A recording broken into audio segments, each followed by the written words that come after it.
नमस्कार। तो धनु राशि के जातकों के लिए जनवरी 2025 का महीना कैसा रहने वाला है? क्या कुछ नया होने वाला है? क्या कुछ चुनौतियां हैं? चलिए इस विश्लेषण में हम सब कुछ जानते हैं एक एक करके।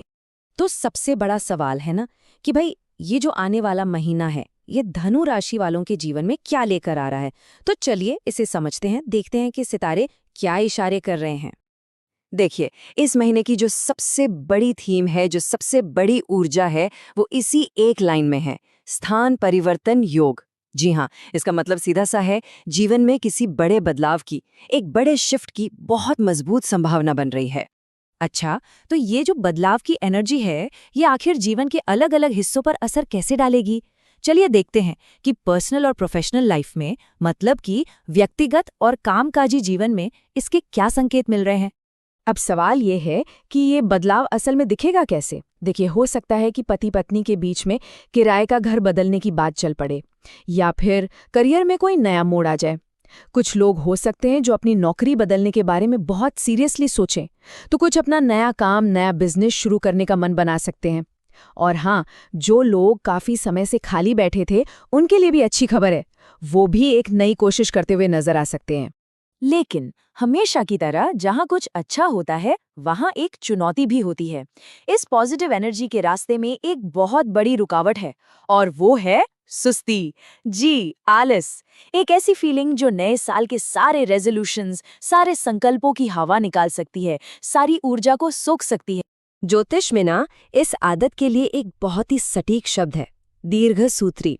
इसका मतलब है वो इंसान जो हर काम को टालता रहता है, अरे कल कर लेंगे, परसों कर लेंगे। और बस यही आदत जो है ना, इस महीने की तरक्की की स्पीड को एकदम धीमा कर सकती है। तो सवाल फिर वही है कि इस सुस्ती से, इस आलस से पार कैसे पाया जाए। अपनी जो अंदर की बैटरी है उसे चार्ज कैसे करें, ताकि जो सोचा है, जो संकल्प लिए हैं, उन्हें असलियत में बदला जा सके। देखिए, इसका उपाय जुड़ा है आदि शक्ति की शरण में जाने से। हर सुबह बस दुर्गा माँ की आराधना करना, उनके स्तोत्र सुनना, या फिर उनकी विजय की जो कथाएं हैं उनका पाठ करना, जैसे महिषासुर वध की कथा। ये सब करने से ना शरीर में एक ऐसी ऊर्जा का संचार होगा जिसकी इस महीने सबसे ज्यादा जरूरत है। ये उस थके थकेपन को, उस आलस को दूर भगाने का एक बहुत ही पावरफुल तरीका है। अच्छा, अब एक बहुत ही जरूरी, एक बहुत ही महत्वपूर्ण चेतावनी की तरफ चलते हैं। ये सलाह सीधे सीधे पैसों से जुड़े फैसलों यानी फाइनेंशियल डिसीजन से जुड़ी है, और खास तौर पर जमीन जायदाद के बारे में है, तो इसे जरा ध्यान से सुनिएगा। यहाँ ना एक बहुत बारीक सा फर्क समझना जरूरी है। देखिए, अगर किराए का घर बदल रहे हैं तो वो ठीक है, उसमें कोई दिक्कत नहीं। लेकिन जमीन की खरीद बिक्री, मतलब कि कोई नया प्लॉट खरीदना हो या कोई पुराना प्लॉट बेचना हो, वो इस महीने के लिए बिल्कुल भी सही नहीं है। तो एकदम सीधी और साफ बात यह है कि जमीन से जुड़े किसी भी तरह के सौदे के लिए ये महीना अच्छा नहीं है, अनुकूल नहीं है। तो बेहतर यही होगा, समझदारी इसी में है कि इस मामले में थोड़ा इंतजार कर लिया जाए। चलिए अब जरा सेहत की बात कर लेते हैं, जो सबसे जरूरी है। इस महीने ना पुरानी स्वास्थ्य समस्याओं के दोबारा सिर उठाने की आशंका है, खासकर वो बीमारियां जिनका इलाज शायद ठीक से पूरा नहीं हो पाया हो। अब इसकी वजह क्या हो सकती है? देखिए, अगर किसी पुरानी बीमारी को लेकर कोई परहेज था, कोई नियम था जैसे खानपान को लेकर, और उसमें थोड़ी ढील दे दी गई, तो वो प्रॉब्लम दोबारा परेशान कर सकती है। इसलिए अनुशासन, मतलब डिसिप्लिन बनाए रखना बहुत ही जरूरी है। तो इससे बचने के लिए एक बहुत ही सरल लेकिन उतना ही शक्तिशाली उपाय है।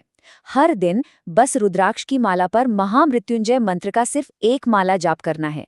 ये रोगों को दूर रखने में एक कवच की तरह काम कर सकता है। अच्छा, अब कुछ ऐसी बातों पर आते हैं जो इस महीने गुड लक और पॉजिटिव एनर्जी को बढ़ाने में मदद करेंगी, ताकि जो भी मौके मिले उनका पूरा पूरा फायदा उठाया जा सके। तो धनु राशि के जातकों के लिए इस महीने दो रंग बहुत शुभ हैं, बहुत लकी हैं। पहला है पीला और दूसरा है गुलाबी। और इन रंगों का फायदा कैसे उठाना है? तरीके बहुत आसान हैं। पूजा पाठ में इन रंगों के फूल चढ़ा सकते हैं, चाहे शिव जी को या नारायण को, या फिर चंदन जैसे लेप का इस्तेमाल कर सकते हैं। ये छोटे छोटे काम भी है ना, ये ऑरा को, आभा मंडल को एनर्जाइज कर सकते हैं, और अच्छे कामों के लिए एक डिवाइन इंस्पिरेशन, एक दैवीय प्रेरणा दे सकते हैं। तो इस पूरे बातचीत का सार क्या निकलता है? निचोड़ क्या है? देखिए, बात बड़ी सीधी है। अगर चाहते हैं कि ये महीना बहुत ही शानदार जाए, तो उसके लिए कोशिश करनी पड़ेगी, एफर्ट डालना पड़ेगा। बिना कोशिश के तो ये महीना बस ठीक-ठाक सा, मिला-जुला सा ही निकल जाएगा। किस्मत मौके तो देगी, पर उन मौकों को भुनाना, वो तो कर्म पर ही निर्भर करेगा। तो देखिए, रास्ता सामने है, उपाय भी साफ साफ बता दिए हैं और चुनौतियां क्या हैं वो भी पता है।